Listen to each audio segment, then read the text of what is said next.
ഈ ശിവരാത്രിക്കും അഷ്ടമി രോഹിണിക്കൊക്കെ എൻ്റെ വീട്ടിൽ കഴിഞ്ഞ കുറേ വർഷങ്ങളായിട്ട് കൊണ്ടുവരുന്ന ഒരു ഫുഡ് മെനു ഉണ്ട്.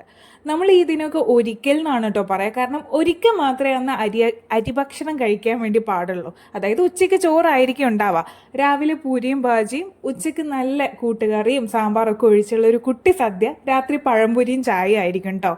അന്നൊക്കെ കസിൻ്റെ വീട്ടിൽ എല്ലാവരും കൂടി ഒരുമിച്ചുണ്ടാക്കുമ്പോൾ വല്യമ്മയാണ് ഈ സദ്യ പ്രിപ്പറേഷനൊക്കെ ഒറ്റയ്ക്ക് ചെയ്തിരുന്നത്. ഇന്ന് കുറേ വർഷങ്ങൾക്ക് ശേഷം ഞാനൊരു ഭാര്യയൊക്കെ ആയിട്ട് ഒറ്റയ്ക്ക് ഫുഡൊക്കെ ഇങ്ങനെ ഉണ്ടാക്കിയ സമയത്ത് ഞാൻ ഇങ്ങനെ ഓർക്കുമായിരുന്നു. കാരണം ഈ ക്ലീനിങ്ങും കുക്കിങ്ങും ഒക്കെ അന്ന് ഇത്രയും കസിൻസിന് വേണ്ടി പുള്ളിക്കാരി ഒറ്റയ്ക്കാണ് ചെയ്തത്. ഇതൊരു പാടായിരിക്കുമല്ലേ. ഇന്ന് ഇലയിൽ കഴിക്കാമെന്നൊക്കെ വിചാരിച്ചിട്ടാണ് ഇത്രയും വിഭവങ്ങളൊക്കെ ഉണ്ടാക്കിയത്. പക്ഷേ ഇലയില്ലെങ്കിൽ എന്താ, വലിയ പ്ലേറ്റ് ഉണ്ടല്ലോ, അത് വെച്ച് നമ്മളങ്ങ് അഡ്ജസ്റ്റ് ചെയ്തു. രാത്രിത്തെ പതിവ് തെറ്റിച്ചില്ല. എന്നത്തെയും പോലെ പഴംപൊരിയും ചായയും ആയിരുന്നു നമുക്കുണ്ടായിരുന്നത്.